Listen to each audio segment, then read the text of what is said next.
Halo, kali ini saya akan membahas tentang usability evaluation bersama saya Ratna Indah Rahmawati. Oke, sebelum kalian memasuki materi yang utama, kalian harus sudah pernah memahami atau minimal membaca tentang 7 konsep ini. Nah, materi sebelumnya antara lain adalah konsep UI, usability dan UX, konsep 2 tentang reset user, konsep 3 tentang persona, 4 empathy map, 5 brainstorming, 6 user journey map, dan yang terakhir prototyping. Nah, dari prototyping inilah kita akan membahas bagaimana sih caranya mengevaluasi prototipe yang sudah dibuat, ataukah jangan-jangan masih belum sesuai dengan permasalahan. Nah, satu dari kalian pasti memiliki pertanyaan yang sangat mendasar, mengapa sih evaluasi diperlukan? Oke, saya mengambil dari Twitter Dr. Karin Lelman dari salah satu universitas di Belanda. Beliau mengatakan bahwa when the user buying your product is not the end user. Sebenarnya ini jokes sih, tapi menurut saya cukup menarik. Kenapa? Nah, bisa dilihat di komik ini. Prototipe yang kalian buat ya, dari sisi klien bisa saja sangat atraktif dan dicintai atau mungkin sangat menarik. Tapi bagaimana sudut pandang user belum tentu. Kita lihat si dedek bayi ini ya, merepresentasikan user, dia pusing mainan prototipe ini. Nah, artinya yang atraktif dari sisi klien belum tentu menarik atau sesuai dengan kebutuhan user. Oke, kita masuk ke hal yang lebih teknis, yaitu tentang evaluasi usability. Apa sih usability ini? Oke, banyak definisi yang akan kalian temukan kalau kalian googling gitu ya tentang usability. Tapi pada kuliah kali ini saya akan membahas usability dari definisi ISO 9241. Nah, sebenarnya simple sih ya. Definisinya ada 3 aspek. Yang pertama adalah effectiveness, efficiency, satisfaction, di mana kita mengukur apa sih yang dilihat dari user. Kemudian user ini bisa mencapai goals yang sudah kita tentukan secara spesifik atau belum gitu ya, dengan environment yang memang sudah disediakan oleh researcher atau peneliti atau desainer. Nah, ada 2 macam evaluasi. Yang pertama adalah expert analysis, berarti Anda melakukan evaluasi dengan ahli usability. Kemudian user participation, yaitu evaluasi dengan mengujikan sistem kepada user. Menarik. Expert analysis seringkali yang digunakan adalah teknik heuristic evaluation. Nah, user participation seringkali menggunakan usability testing. Sebenarnya ada banyak sekali teknik-teknik yang harus kalian pahami, tapi minimal kalian paham 2 hal ini dulu ya. Nah, apa sih tujuan dari evaluation? Kalian bisa buka buku Alan Dix yang berjudul Human Computer Interaction. Kemudian di sana ada 3 hal yang dibahas tentang evaluation goal. Yang pertama adalah menilai jangkauan dan aksesibilitas dari fungsi sistem. Jadi sistem yang kalian buat itu harus sudah mudah digunakan dan sesuai dengan kebutuhan. Nah, itu yang akan kita uji. Kemudian menilai pengalaman pengguna, artinya apa sih yang dialami oleh pengguna dan bagaimana sudut pandang mereka ketika sudah menggunakan sistem yang kalian buat. Artinya di sini apakah sistem mudah dipelajari, apakah sistem membuat user senang dan puas ketika berinteraksi. Dan yang terakhir adalah menemukan masalah-masalah tertentu terkait sistem, karena pasti sistem ini butuh pengembangan selanjutnya sehingga lebih baik, dan lebih baik. Oke, pertanyaan selanjutnya yang biasanya muncul adalah kapan sih kita harus melakukan evaluasi usability? Yang pertama adalah ketika Anda awal mula atau di awal fase pengembangan desain. Dan disarankan sesering mungkin dan always be testing. Harusnya testing itu dilakukan sesering mungkin sehingga kita bisa mendapatkan ide perbaikan baru atau mungkin value yang menjadi ciri khas dari si prototipe yang sedang Anda kembangkan.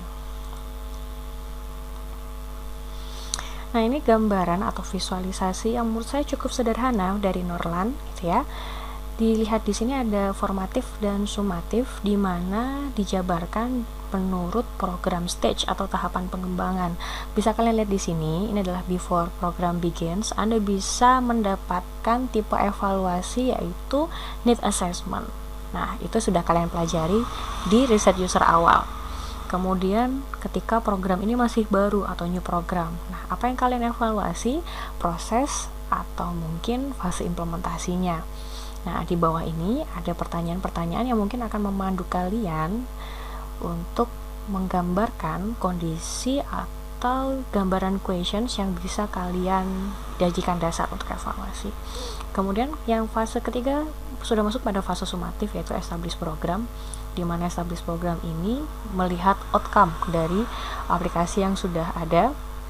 Apakah program tersebut sudah mencapai objektivitas yang sudah direncanakan di awal, minimal sudah memenuhi kebutuhan dari segmen user.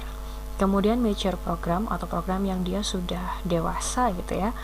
Nah, di sini yang dilihat adalah impact, berarti dia harus digunakan dalam kurun waktu yang cukup lama. Apa yang bisa kita pertanyakan di sini adalah apakah ada impact yang sudah diprediksi, biasanya adalah berupa dampak yang memang diharapkan, dan unpredicted atau dampak yang tidak terduga dari program yang sudah terimplementasi. Metodenya secara sederhana kita bisa bagi dua. Yang pertama adalah usability inspection, yaitu melibatkan expert. Kemudian ada usability testing yang dia melibatkan end user. Biasanya data dari expert berupa suplemen, tapi data dari user dia lebih primary atau lebih utama. Data dari expert kebanyakan kualitatif. Nah, untuk yang end user bisa kualitatif ataupun kuantitatif. Nah, kelebihannya dari usability inspection, dia bisa dilakukan di keseluruhan fase design life cycle. Nah, tapi kalau di usability testing, kalian mau tidak mau harus punya produk yang tersedia dan produk tersebut harus tangible. Oke, selanjutnya akan dibahas adalah heuristic evaluation atau biasa juga disebut dengan evaluasi heuristik. Apa sih definisinya? Mari kita bahas satu persatu. Definisinya sangat panjang, tapi kalau kalian bingung, kalian bisa fokus dengan kata kunci yang saya kasih highlight atau bold. Nah, di sini heuristic evaluation merupakan salah satu bentuk teknik evaluasi usability di mana kita melibatkan satu atau lebih evaluator atau reviewer. Biasanya sih expert. Nah, kemudian para expert tersebut akan mengkomparasi atau membandingkan software, dokumentasi, ataupun hardware dengan beberapa disiplin desain atau prinsip desain gitu ya, yang akan menjadi acuan apakah desain yang sedang dievaluasi memiliki kepatuhan terhadap prinsip-prinsip yang sudah ditentukan. Nah, prinsip desain ini bisa menggunakan prinsip desainnya Nielsen ataupun guideline-guideline yang kekinian disesuaikan dengan kebutuhan dari risetnya. Apa sih kelebihan heuristic evaluation? Oke, poin pertama adalah lebih murah dibandingkan teknik evaluasi yang lain karena relatif lebih sedikit user atau partisipan, lebih tepatnya expert yang dilibatkan. Kemudian yang kedua adalah lebih intuitif dan mudah untuk memotivasi karena memang yang dilibatkan tidak sebanyak testing dengan real user. Kemudian tidak perlu persiapan yang kompleks, sekali lagi karena memang melibatkan sedikit orang. Dan yang paling menyenangkan menurut beberapa researcher adalah mudah mencari evaluator karena evaluator tidak harus mengenyam pelatihan formal. Hal ini disampaikan oleh Nielsen dan Molich dalam penelitiannya. Nah, dapat dilakukan di awal siklus bahkan di seluruh siklus pengembangan desain, jadi sangat fleksibel dilakukan di berbagai macam siklus seperti yang tadi saya sampaikan. Kemudian lebih cepat dibandingkan studi evaluasi dengan melakukan di laboratorium. Lalu kekurangannya apa nih? Nah, kekurangannya adalah permasalahan usability yang ditemukan melalui HE atau heuristic evaluation mungkin saja tidak sebanyak teknik evaluasi yang lain, misalnya ketika Anda usability testing ke user. Oke, HE itu dimungkinkan mengevaluasi lebih banyak permasalahan minor dan lebih sedikit permasalahan mayor. Kemudian bisa juga pada HE terjadi bias karena terjadi perbedaan persepsi antar evaluator. Kemudian yang terakhir adalah permasalahan yang ditemukan melalui HE bisa saja berupa false alarm, artinya masalah yang ditemukan belum tentu merupakan permasalahan aktual atau masalah penting di dalam konteks usability. Oke, ada 7 prosedur dalam heuristic evaluation. Yang pertama adalah establish an appropriate list of heuristic. Jadi kalian sudah menyiapkan kira-kira kepatuhan dari desain tersebut dilihat dari sudut pandang mana. Nah, yang saya tampilkan di sini adalah 10 prinsip heuristik milik Nielsen. Nah, kalian bisa menggunakan prinsip-prinsip yang lain, misalkan untuk mobile, atau mungkin untuk media pembelajaran, atau untuk e-commerce. Jadi, kalian bisa sesuaikan list tersebut dengan kondisi penelitian. Nah, dari 10 heuristik yang paling dasar punya Nielsen, ada beberapa aspek yang harus kalian perhatikan dan berikut adalah contohnya. Yang pertama adalah visibility of system status. Singkat cerita, kalian tuh harus memberitahukan bahwa pada desain tersebut menginformasikan apa sih yang sedang terjadi di dalam sistem. Nah, usability yang kedua itu adalah match between system and the reward. Jangan menggunakan bahasa-bahasa yang tidak mudah dimengerti oleh user. Jadi kenali dulu siapa user Anda atau target user Anda, kemudian gunakan bahasa yang kontekstual dan sesuai dengan kemampuan dan juga permasalahan di sekitar target user. Kemudian yang ketiga adalah user control and freedom. Tentunya kalian pernah salah klik, salah pencet, salah isi, dan sebagainya. Nah, makanya itu ada button atau navigasi namanya undo dan redo.